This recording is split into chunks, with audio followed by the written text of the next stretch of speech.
Hey there, and welcome to another episode of DoubleDM. With me, as per usual, is my lovely co-host, Emil. How are you doing today? I am doing wonderful today. I can tell. But please, are there any reasons for you to feel wonderful? No, just plain old wonderful. Perfect. What's there more to do or more to want? Whatever, right?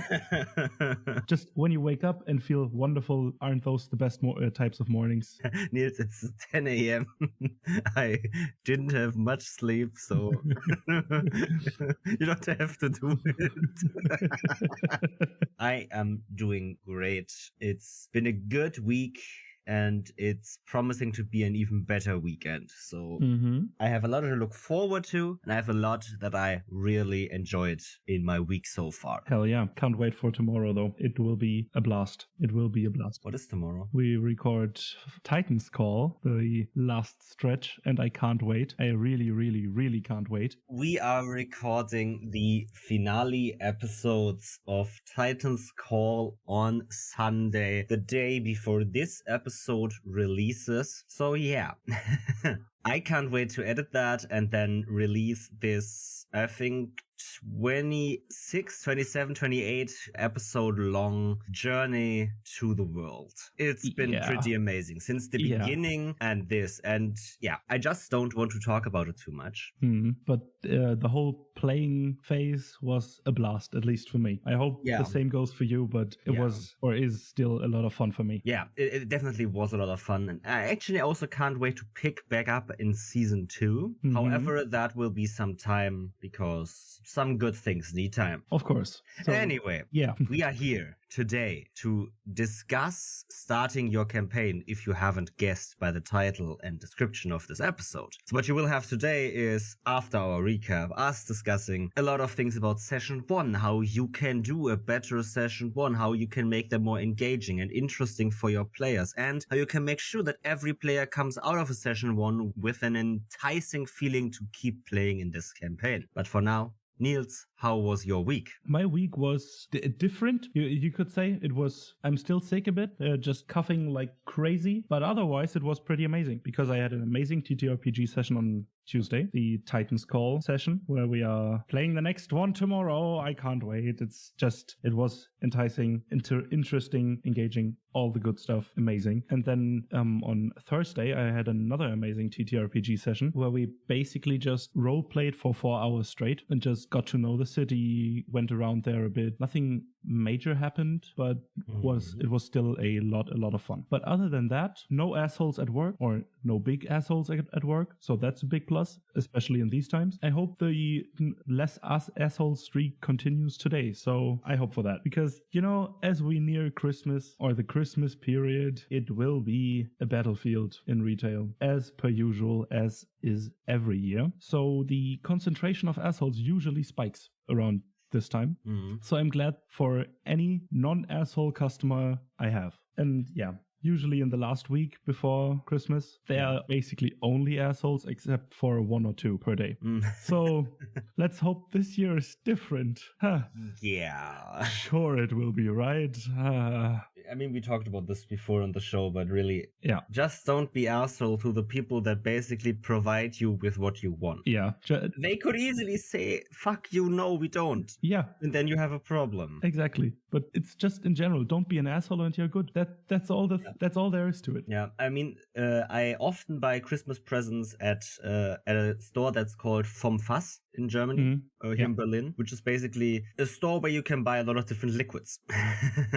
Be it alcoholic or other things like oils and stuff like that, mostly for cooking and consumption. Though, right? They make big money in Christmas because they produce so much eggnog in so many different ways and so much different things. And when I was there to buy Christmas presents last year, I entered the store and there was a customer that was already kind of heated at the employees. First of all, this is not a big market. This is a one-room store filled with bottles and wooden barrels. I went in, I was greeted, I looked around, and she literally decided to throw one of the bottles filled with eggnog on the ground.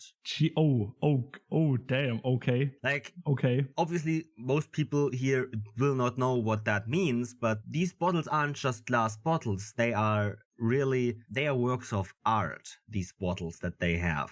Yeah. So these bottles cost around 10 euros plus the eggnog inside that they produce on hand. So she threw away like $30 to $40, which, I mean, it's not that much, but it's also not that little. But also, like, how do you not expect to get thrown out of the store after that? Yeah, I don't know. Yeah, that's... You're destroying property. You're making the employees stay even harder because they have to clean it up. They can't make you clean it up. If you buy it and then throw it out on the ground outside of the store, that's you. Do whatever the fuck you want. It's your property, do it. But please, not in the store. Please be gentle with retail workers. They are literally always doing their best. Yeah, I'm trying at least. I'm trying. Right? Obviously, everyone has a bad day, or sometimes you're not that on your mental or physical height. Everyone knows that.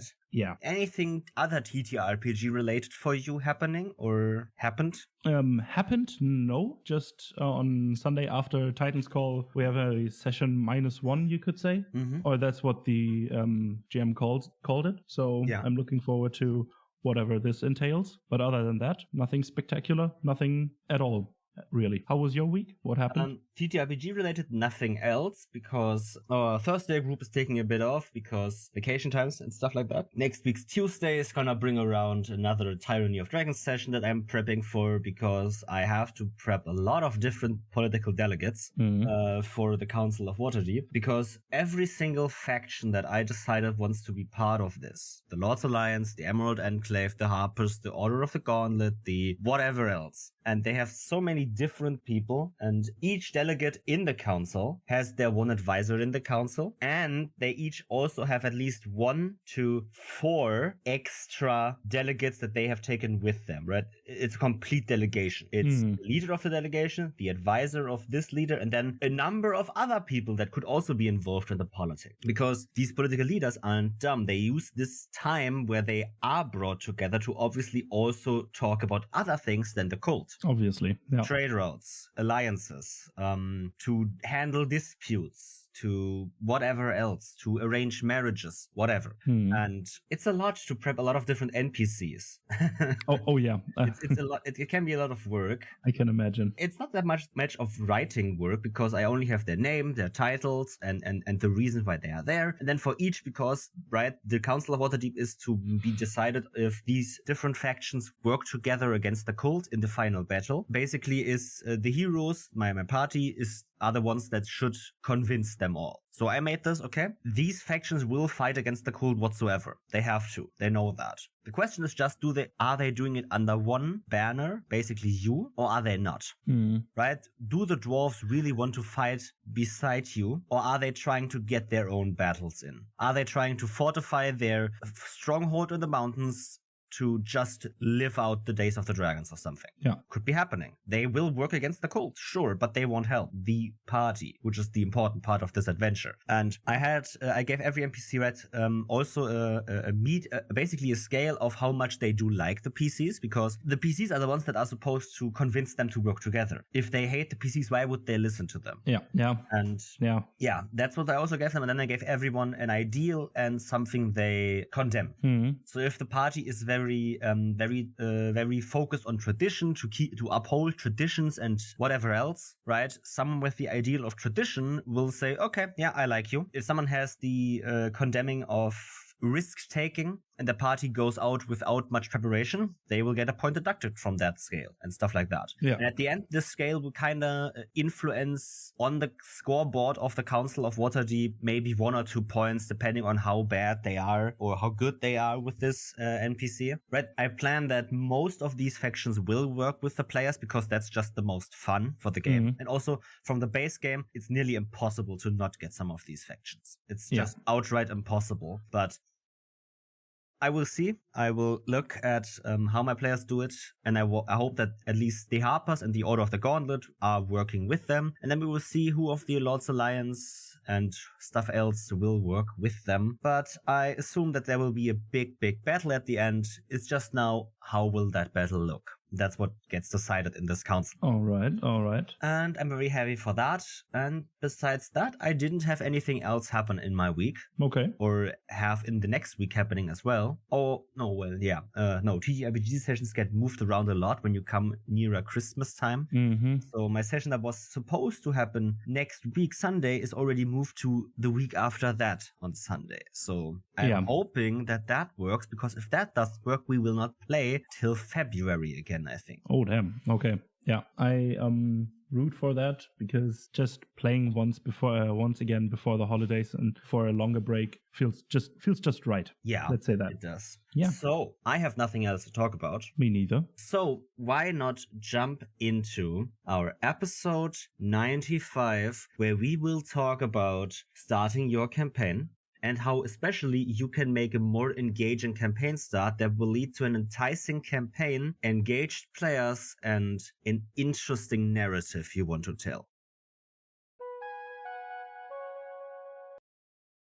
Hey, dear listener, we arrived at this episode's mid-roll. I don't want to keep you too long in this break from the usual program, but podcasting overlords demand that I ask you to rate and review our show to help us expand our reach and get new listeners. But also, with more reviews and ratings comes the benefit of us getting a better feel for what you like and dislike about the show, allowing us to improve our show to the next level just for you guys. And hey, if you really like the show, then recommend us to your friends so we can share our content with them and help them with whatever dungeon master dilemma or player problems they are having right now. I know you hear this all of the time, but really doing so helps shows like ours and any other podcaster, especially indie podcasters, out immensely in creating the best content possible. So again, rate, review, tell a friend, or whatever works for you. If you are feeling super generous today, you can check out our Ko-Fi and donate a few bucks towards upgrading the show with new microphones, editing software, and studio surroundings. No pressure at all though, this is just if you feel like you want to help out. Lastly, I also want to tell you guys about our social media channels, and that you can follow us on especially Twitter or Instagram to stay up to date with the show and get a whole slew of other content like memes, tips, and general shitposts about TTRPGs and the TTRPG industry or community. Thank you guys so much for your constant support of our show, and we hope we can continue creating amazing content for you guys well into the future. Oh, one last thing. If you have a TTRPG product you want to advertise on our show, contact us about affordable ad space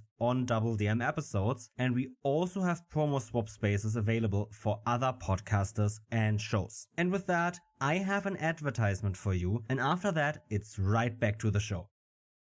Do you want a lightweight, easy to use, and free application for your tabletop role-playing campaigns? MasterScreen is the ultimate set of tools for running tabletop or online role-playing campaigns and managing intricate fictional worlds as well. This incredible browser application can run on any device and also works offline, so you can edit your files basically everywhere. This awesome campaign manager allows you to level up your notes and organization, so you have to spend less time in your notes and more time in the action of your games. The focus on the simple yet beautiful design makes for great and intuitive use for every tabletop role-playing game, and as time goes on there will be even more features to create a one-stop get-all for game masters wanting to level up their game. And remember, all of that is for the low price of free and requires no downloads. So go to masterscreen.app to start becoming the master behind the screen you were meant to be. You can find the link in the description. So, Emil, since we both are starting a new campaign soon, or be in a campaign that is starting soon, relatively freshly, I thought, why not talk a bit about how we can do that, or how you could do that usually. Is that okay with you? Yeah, I guess so. It's okay with me, for sure. So what are usually your first thoughts when you want to start a new campaign, or had your session 0? After that, what are your first thoughts? Oh god, why am I doing this? Okay, fair. And then? I mean, you asked, So yeah. those are literally always my first thoughts. Oh God, what am I doing? What the fuck? How does this even work? It's maybe just me, maybe not, because I actually made a Twitter post about that I always feel weird starting a campaign. It always feels weird to me. I mean, I have no problem playing. I have no problem creating characters, and I have no problem inviting people to campaigns to play new systems. But every time I am here, okay, I have characters for my players. I need to start this campaign somehow. How do I do it? It always feels weird. I always feel weird creating the first quest or the first combat or the first interaction. Yeah. Because that beginning sets so much for the tone of your game. It is the single most defining factor in how will the tone for this campaign start. Yeah, it just sets a vibe for the whole thing. Yeah, obviously that vibe can change or whatever. I'm not saying that it's set in stone, but as soon as your first encounter is started, your players will react to it. And their reactions are determined by that, and that will form their characters as well. And as soon as you have your first adventure or your first encounter or your first interaction or your first scenario, whatever you want to call it, written down and then played out, you want the next one to fit. And that is not a death spiral, because it's not necessarily a bad thing, but it's a thing you need to look out for. Exactly. The first session, the second session will set the tone for your game. At least for the first arcs. Yeah. They are not necessarily more important than other sessions later on, but they are the sessions that will set the tone for the session that comes after them. Yeah. And with that, you start this spiral. Exactly. They send you off into a direction, and therefore you have to choose a direction to go in. Yeah. And this can be weird sometimes, at least for me. Yeah. Yeah, right. For example, one campaign we both were players in that recently started is the first time we met each other, it was in a burning town. Town was on fire. It was burned to the ground. That sets a tone. That sets a tone of danger. That sets a tone of mystery. Okay, who did it? But that also sets a tone of sorrowness, right? It's not just your highway bandits that start robbing the players all the same. And that is how the players find together and realize they can best bandits together better or whatever. That's a weird phrase. But this burning town is a very clear message. Yeah. That it sets a tone for the game, and it is soaked up by the players to respond to it in a certain way. How would my character respond to this burning village? And then as you play out your reaction, the others will react to your reaction, and so on and so forth. And the GM obviously takes in how the players react and adapts their world to it, or the story to it. But also, since this town has now been burned, there needs to be someone that burned the town there. It can't just be set on fire out of randomness. Someone has to be the person that committed arson. Exactly. And that person needs to exist. And that person will probably be encountered at some point again. Or at least hopefully. But it sets the tone. And I can say we only played 2 sessions of that campaign, yet it is setting a clear tone that this world is dangerous, that this world we're in is full of mercenaries as well. Yeah. Because mercenaries burnt this town down. And that dictates a lot of the early story now, that these mercenaries exist. Exactly. Because it also determined how we got into the second town at the end of the second session. Because mercenaries were roaming about, the town was closed off and everyone was being controlled at the gates. That is setting a tone. Without the burning village, these mercenaries in the meta level of the story wouldn't have to exist. And that means that the town had no reason to close the gates. Exactly. Whatever you decide on to go with first has very clear, or sometimes rather clear, implications on what the world needs at the moment, or it needs to have in the future to make this story beat work and coherent. Yeah. So my next question becomes, how much do you usually prepare for or have in mind for the campaign once you start it? That depends entirely on a lot of different factors. How many players do I have? How long are we going to play? How connected do we want the campaign to be? Sometimes the campaign can also just be 8 different jobs that are somewhat connected somewhat not. But it depends on a lot of factors. Generally, for the normal campaign I am playing, which means that they are kind of longer campaigns with 4 to 5, 6 players that all have created backstories that they want to be incorporated. As per last episode, I will make enough room for these backstories to have a significant impact on the story. But obviously, since I said you don't have to have your backstory handed in for me at session 1 or before session 1, I obviously have to plan some stuff before that even happens. But there will be room in the story. But generally, I have at least somewhat of an overview of the area my players will be in the world.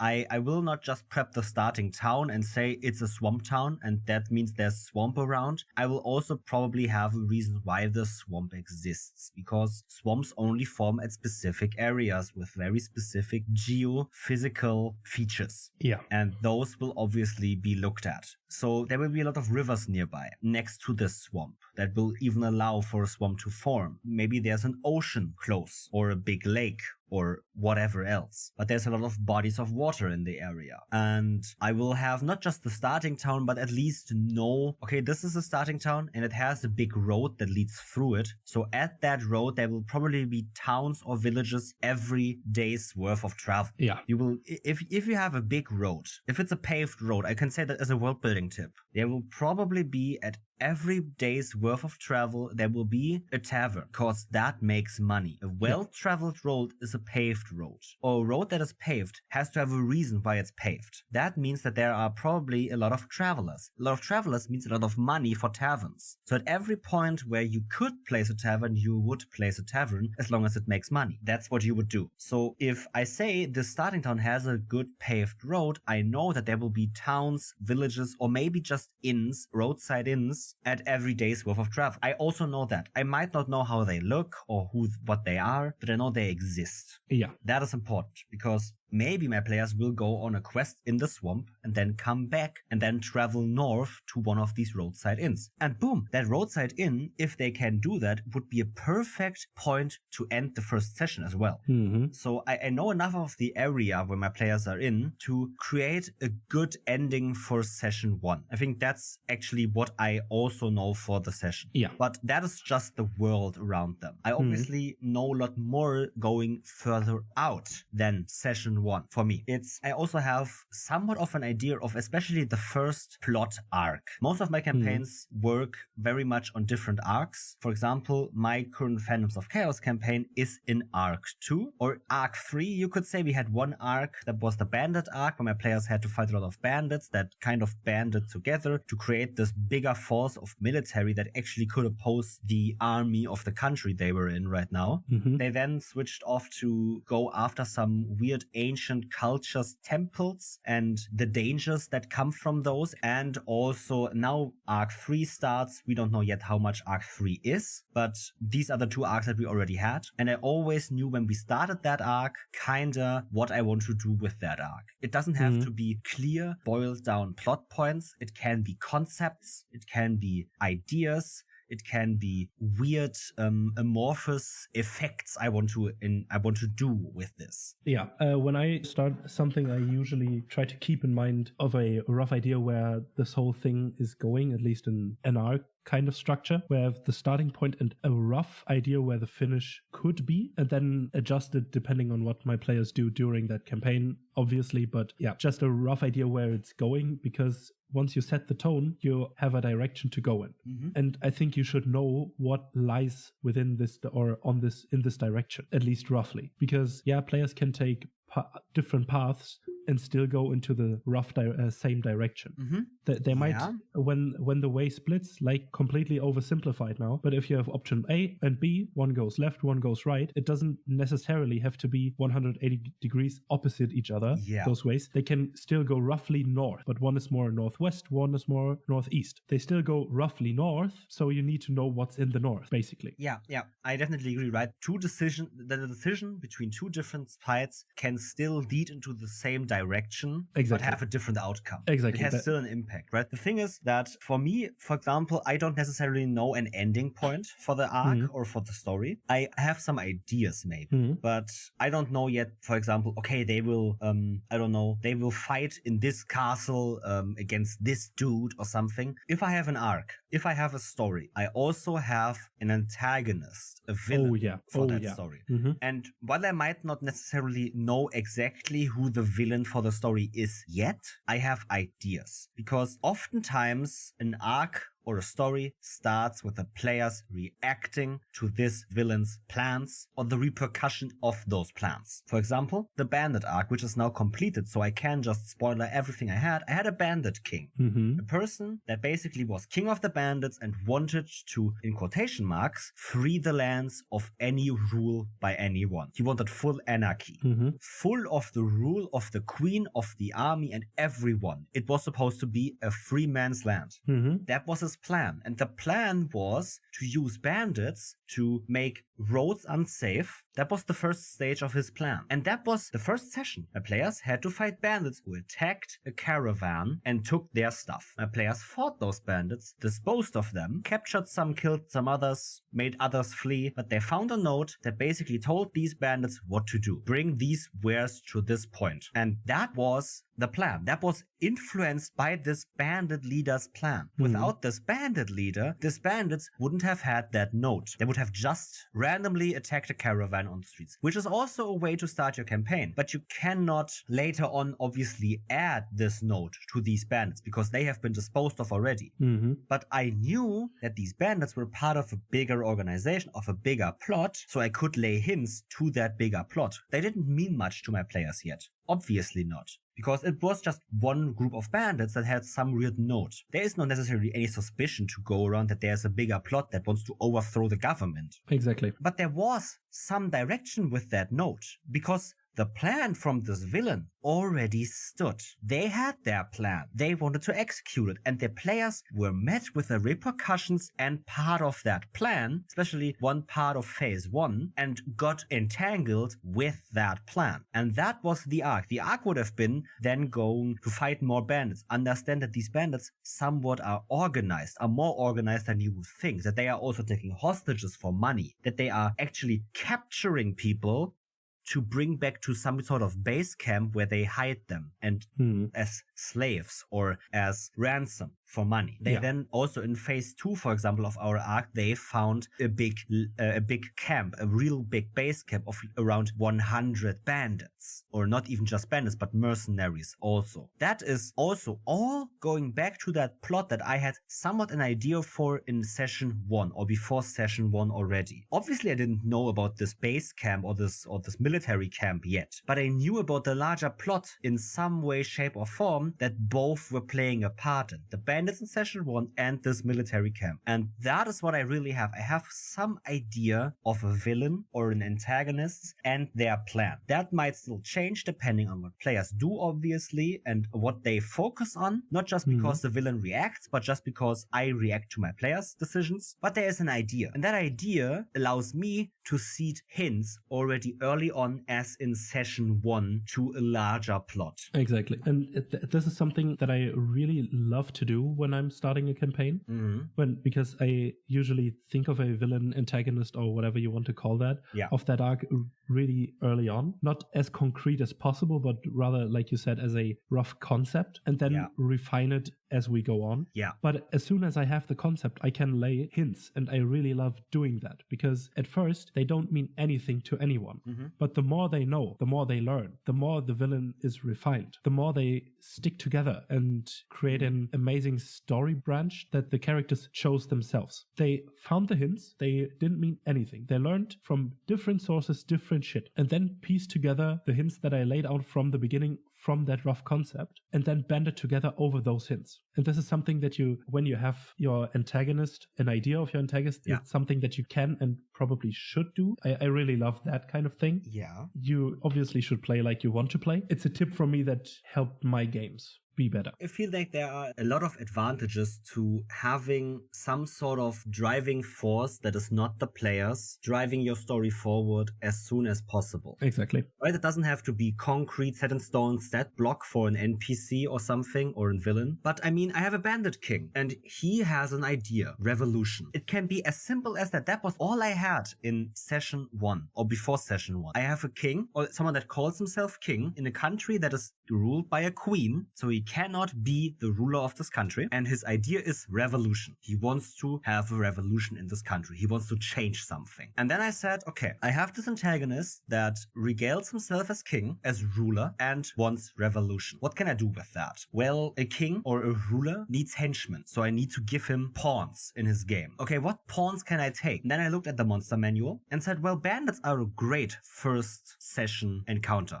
So why not make them bandits? But now they are bandits. So they are robbing people on the roadside. If this king that wants revolution uses bandits as his pawns, that means more implications that then were, when I prepped session 1 explicitly, came to mind. And so session 1 was still prepared with a very, very general concept idea for the story in mind, but it influenced, once again, as I said in the beginning, a lot for the ongoing plot, because I said, okay, what level 1 or level 2 monster can I use for my players that is interesting? I could use wolves, bandits, cultists, or some other beast or some other thing, right? Yeah. And I thought like, okay, yeah, I could use cultists, but then that would be a cult plot. Then this king with his revolution would be a cult leader because he has cultists as henchmen. And I didn't want that. And also wolves. Wolves were like, I have this king with revolution. How do wolves fit into this? They don't. So why not take the bandits? I used the bandits in this way, and that was great. And these bandits laid out a lot for it, because now this king wasn't just a king. He was a bandit king. And that also meant that his means to an end didn't stop at robbing or killing, because these bandits were ready to kill and also robbed a caravan. So I knew that these things that I implemented in session 1 into the story needed to influence the rest of this arc. And it made for a great arc. And that only went on and on and on. Exactly. So try to create concepts of your arcs rather than concrete details, and then refine them through playing in that arc, so you can be adaptive to the things your players do. One big advice for me is get a beat sheet. And that for everything. Get a beat sheet for every session. Write down 3 to 4, maybe just 2 to 4 beats, story beats you want to hit in this session. They can be as concrete as you want or as conceptual as you want. One of them could be give players time at the campfire. Maybe make sure that they have a long rest. That means make sure they have a long rest outside under the starry sky at the campfire and get time to discuss some things. That would be a beat. Or it could be have a fight with bandits, or learn about the bandit king, or learn about the imminent dragon attack on a city. That are also story beats. They're different, but they are also working. But they also work. And you can also get a beat sheet for your arc of a story, right? For example, for my beat sheet, the first beat I wrote down for this arc with the bandit king was king the first thing I wrote down was someone wants revolution. Then the second one was, after session 1, bandit king will do anything for revolution. I just evolved the first beat I wrote down to a more concrete one. And then I also wrote down other beats that do not evolve the one further, but also add to it, right?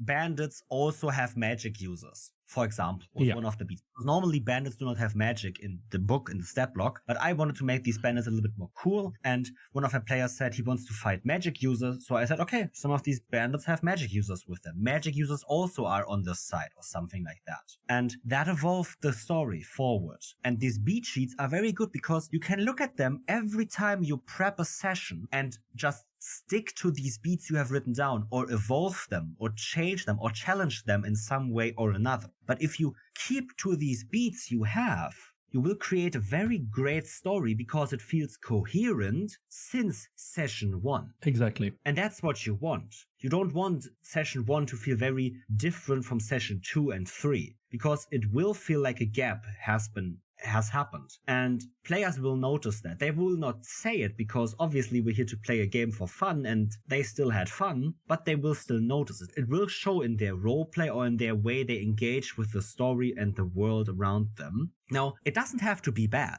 You can make that gap with intention. And that can also be a very fun thing, right? Challenging the ideas that, right? One of the fun things for DoubleDM for me has been in recent times, everything we say can be challenged and turned on its head. And I love that. And I encourage people to do this. If we say something, do this or that, do the exact opposite of it if you want. It will still work. But again, I can say writing down a few beats for your campaign will help you a lot.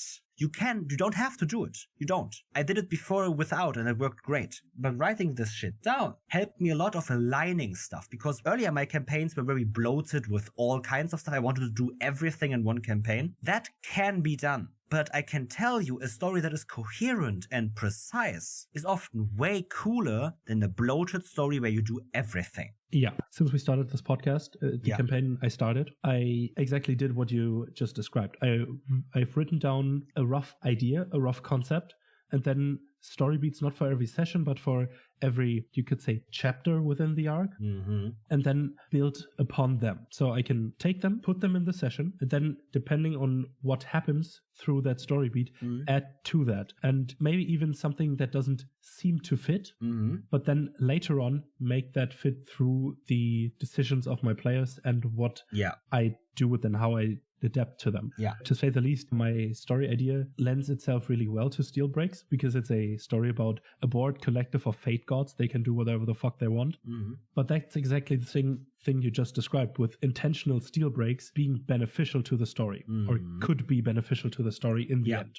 Okay, so we talked about basically what we do, but I think there's another big point to this episode, and that is the problems starting a campaign, the things that we've talked about before, and the roadblocks of having session 1 and maybe session 2. And one of the big roadblocks is, for me, the roadblock of getting the PCs to stick together. It's always a pain for a lot of people. Now, there are a lot of different things you can do to make this easier, and we will be talking about them, but normally, or for me, oftentimes it's a little bit of a pain in the ass to make sure that you all just stick together and actually trust each other, because that's what I want. I want you to be a group. I want you to be a party. I want you to be a force together. And I cannot do that if you do not trust yourselves. And obviously different games, genres, and worlds have different ways to do that. For example, Cyberpunk, which is also a campaign we're starting soon, since, well, you all are hired for a contract to complete, you somewhat have to work together. Because if you don't and fail the job, none of you get paid, and no one wants that.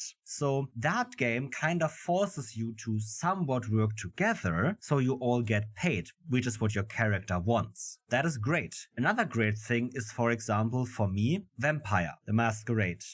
With its, I will probably mispronounce the word, but coterie concept, that all characters created are automatically a group that works together. You all have your different obligations in the clans or groups or in the Camarilla or the sects or whatever, but generally you are playing together. You're a group together. Either that is because you're bound because you are friends, or because you have to work together, or whatever.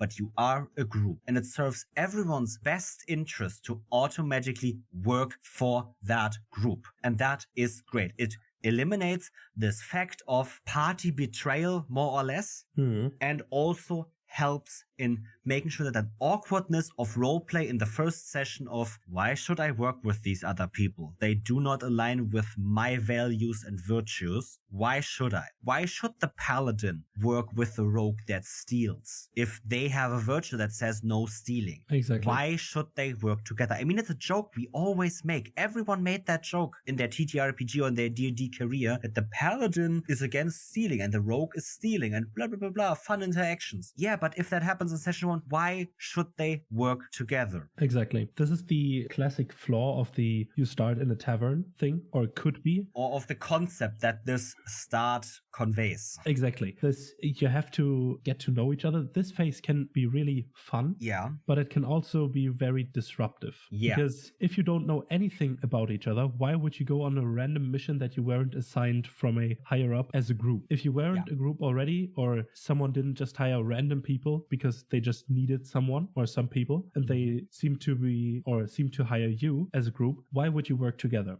this thing can really grind to a halt. It just devolves into, why should we? Yeah, we shouldn't. Okay, but we are here to play a game, so we should work together. But why should our characters? I, as a player, now need to find a reason why I will still agree to this, blah, blah, blah, blah. And yeah, I totally agree with you, right? It's a pain. Now, there are a lot of different fixes for this. One fix I really enjoy is everyone knows at least one other person in the party. Oh yeah, I love that. Not necessarily everyone. No one knows everyone, but everyone knows at least one other party member. This works a lot of different times. But for example, our newest campaign that we have started, Niels, this wouldn't have worked. It would have made no sense, for example, for my character to know any of you before. Yeah. Or for your character to know anyone else besides the one character you know, because you are a duo concept. Yeah, exactly. And that's why this wouldn't have worked. Otherwise, it could have worked great. But with these characters, how they are, there would be no reason why they did it, because they had no chance to ever meet. Exactly. And I think another way to get around this is highly depends on the vibe of the campaign itself. Because, for example, the campaign you just mentioned, if it would have been not you meet in a burnt down town, but rather a luscious trading town which has a lot of different people and a lot of different capable people, then the question becomes, why not work with other people? But in a abandoned, burnt down town, we are the sole survivors. And in a dangerous world, like it was shown with the burnt down fucking town, it's best to stick together to avert these dangers. And these are the only people that are still alive in the area, so why the fuck not? It's the only thing that is there. So depends on the direction you went with to see how your characters either get to know each other. If they knew each other beforehand, this doesn't really matter. Yeah. But if they don't know each other, I think the vibe for the campaign that you set in session 1 is hugely important to get the characters to work together. Yeah. I feel like one big thing about finding the group, getting the group together, is that it's not just on the DM to do that. You as a player need to make a character that is available to work together. Exactly. For example, my character is strange. My character is absurd. My character is wild. They have no concept of social cues. They have no concept of human or normal person interactions. And that is the reason why they would travel with other people that do not, that not necessarily do understand them, but that can help them understand social cues, right? Yeah. The one big flaw of this character is they do not understand social cues. So why not band together with a group that can help me do that, or that can understand the social cues for me while I do not have to understand them? Exactly. That is kind of the availability for that character. That was the availability for that character. She doesn't know social interactions. She knows her magic and the wilderness. And she is available to travel together because she knows we're stronger together in a group. And also, these people are just as weird as I am, but they do understand normal people. Yeah. So why not let them do the talking for me while I just stick with them on the quest that I have been set on myself? Yeah, and once you get over that hurdle of getting your characters together, either as a player or a GM, it kind of then writes itself to keep the group together, because then they get to know each other, they become friends and whatnot. Yeah. And then the hard part is over. Once they know each other and got to know each other a bit, the hard part is over, because even if they found out they are rivals, they can still travel together to fight out their rivalry. Yeah. But once this is done, the important thing is to get to that point. Yeah. So really the advice here is for GMs, you need to give your players a point where they can motivate their character to work with a group. For example, a burnt down village is a fuck, this area is dangerous, I better stick with the group because that's better for me. Second, you as a player need to give your character reasons and motivations for them to be able to stay in a group together. Being a lone wolf is not fun in TTRPGs. It never has been, it never will be, except you're playing a solo TTRPG. Yeah. Please stop with lone wolf characters. They can be fun if you still have enough reason in them to work in a group. It is okay for a character to wander off and do things on their own in a group. I think the party is a lot of fun, actually. Yeah. But please, the problem with lone wolves is not that they do stuff alone. The problem is they have no reason to stay with the group. That is not fun for the DM, you, or the other players and their characters. It is just not fun. Shut the fuck up.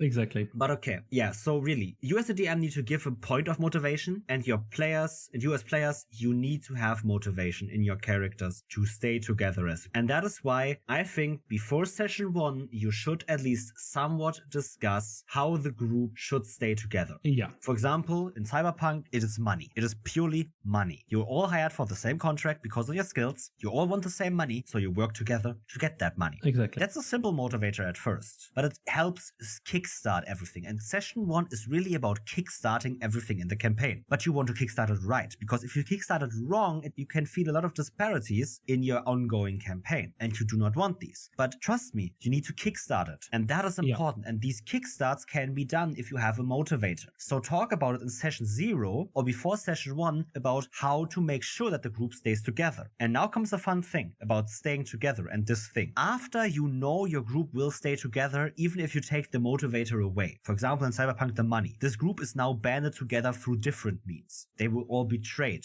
They were all cheated. They all have the same friend or whatever, right? Or the same enemy. Or the same enemy. Then you can take the motivator of money away, or the different motivator. This is a different tip. This is not for starting a session or for session 1. This is for just Emil likes to do this sort of stuff. Challenge the group staying together. Give them a dilemma where the characters will disagree very much. Oh, yeah. And you divide the group that way. Because that is just fun. Obviously, talk about it with the players, because some players might not like it when the group starts arguing with each other. So that is definitely a talk you should have. But if you can, find a way, challenge the party bond and see how it goes. Because if the party prevails, that's just a stronger forged bond. If the party doesn't prevail, which doesn't mean that the party breaks up and your campaign is now split, but maybe just that this is a moment of, okay, something needs to happen for this group to stay together. That is also a good indicator for something very valuable to happen in the story, a very big story beat to come after this. Yeah. And I just encourage you to do this with the right group, with players that want this. Do it, because it's so much fun to have this very big dilemma between the group. For example, one of my players in my Phantoms of Chaos game is a paladin, and he's very religious. And there will be a point, he asked me personally to do this, where I will challenge the party over religion.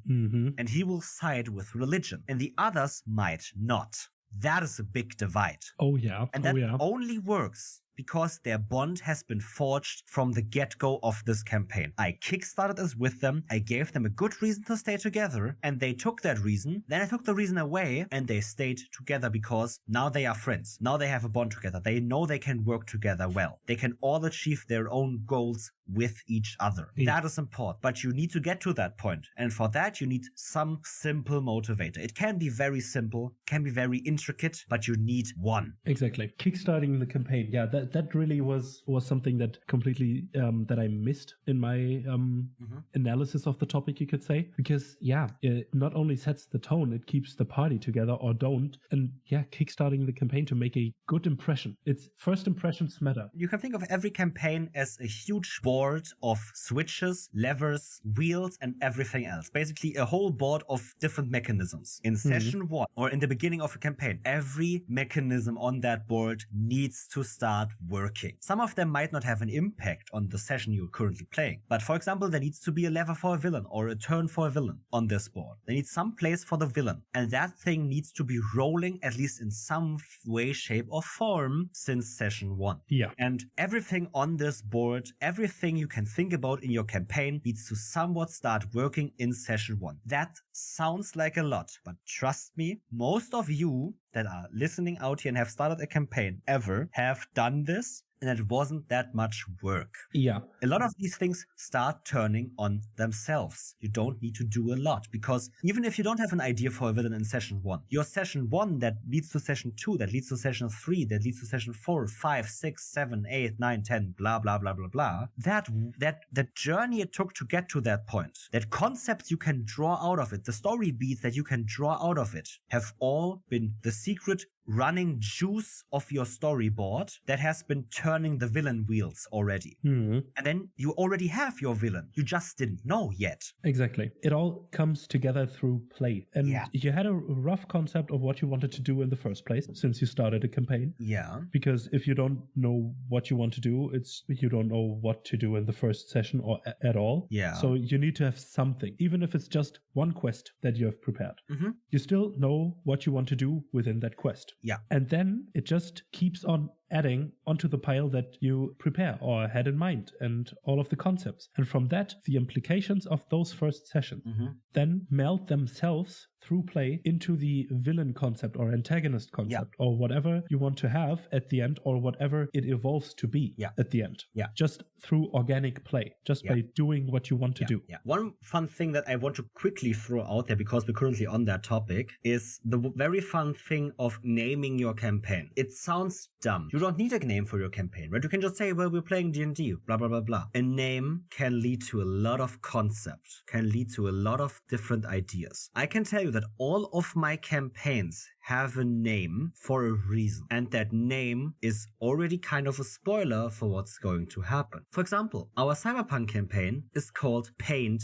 It Red. And that has implications on my story. I've written a primer on that safety sheet we have about the campaign. That painted red has some implications. The color red has some certain meanings in storytelling. Those meanings will come up in our campaign. There's a reason I named the campaign that way. Phantoms of Chaos also has a reason why it is named that way. Tyranny of Dragons, okay, that one was named by Wizards of the Coast, but still, Tyranny of Dragons still has implications. Yeah. And that needs to be somewhat felt in your campaign, and you can name your campaigns to get a feeling across or to find a feeling that works for your campaign. And that's great. Titan's Call has a very simple name, but it's very, very understandable for what is happening in the story. Niels can account to that. Yep, I can. And so that's really one advice. Name your campaigns. It helps you and your players form a tone, form a style, form concepts for this story you're wanting to tell together. Make that title together. Make it up yourself as a GM for your story. I don't care, but make a title. It's gonna be great, trust me. But okay, there's one last thing I want to discuss in the last few minutes we have. You said in this episode, the you start in a tavern start of a campaign. But I want to talk about that, about how to start a campaign. What is the first moment of a campaign? The you start in a tavern, for example. The location and circumstances of meeting each other or of the start of your story should be thought about a lot. Yeah. And I will say you can choose every you want. You start in a tavern is bland, simple, and easy. All three descriptors of these sound negative, but they are also positives. A campaign start works for every campaign because it doesn't say much about what's happening. You could have a murder mystery unfold at night. If your campaign is in a rough area of the world, you could have someone stumble in that has been killed or that has been attacked and is now dead on the tavern floor. And everyone in the tavern now wants to find out why. And the adventurers obviously rise up to the task and go out into the dark snowstorm to find the beast that killed this man. Whatever. Both is start in a tavern. Both are very different ways to start the story. But obviously, you don't have to start in a tavern. There are a lot of different ways, and all of them have their different pluses and negatives, and you need to find the one that works for your game, again, with the tone, with the concepts, with the characters. Because sometimes maybe it's best to, I don't know, have a roadside camp be the starting point. That could be fun. Or just traveling on the road be the starting point. Or in a prison, or whatever else. There are a lot of different ways to start your campaign. And you need to think about them. Make one up that fits the campaign, or just choose one and then make your campaign fit to that starting point. But I quickly wanted to talk about a bit more about the descriptor bland that you used for the you start in a tavern or you meet in a tavern.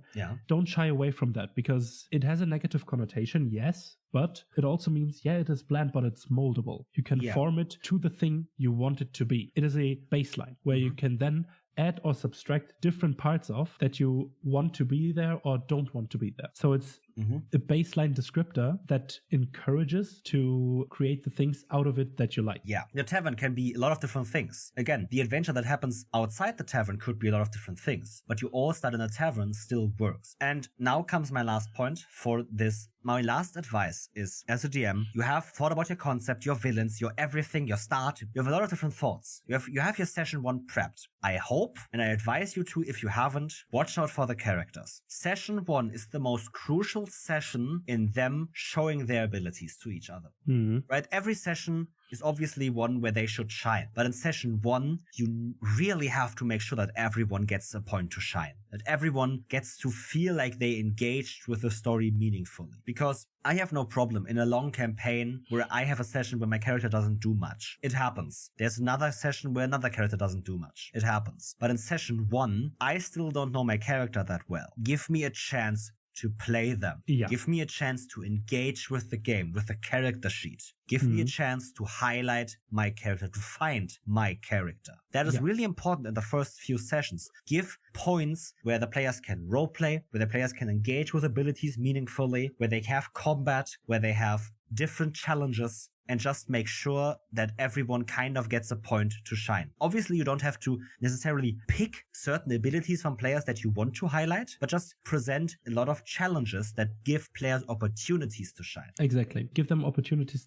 to show off their skills, especially if the characters don't know each other yet. I think especially then it's important to create the opportunity for them to see, hey, this ability or the thing this character can do is really useful to the cause that I want to achieve. So I want to travel with this person. Yeah. And with that, I've let out everything I wanted to say about starting a campaign. I think we did a lot of improvement to the episode we did in our beginning days. Oh yeah. Because I think I learned a lot about starting a campaign once I learned more about how to generally just approach GMing with this podcast. Because starting a campaign, as I said in the beginning, is kind of an absurd point for me in a game that I always kind of struggle with. But learning about how to GM a campaign and how to create better stories helps with that, obviously. I mean, it sounds obvious, but it's not that obvious, actually. Yeah. But for me, I don't have anything else. Me neither. As per usual, you can find us on Twitter and Instagram at DoubleDM We also have a website, www.doubledm.com. We also have a Ko-Fi if you would like to check that out. And please, if you like the show, leave a rating on your favorite podcasting listening platform of your choice. And with that, thank you for listening. Hear you on the next one, and bye-bye. Bye-bye.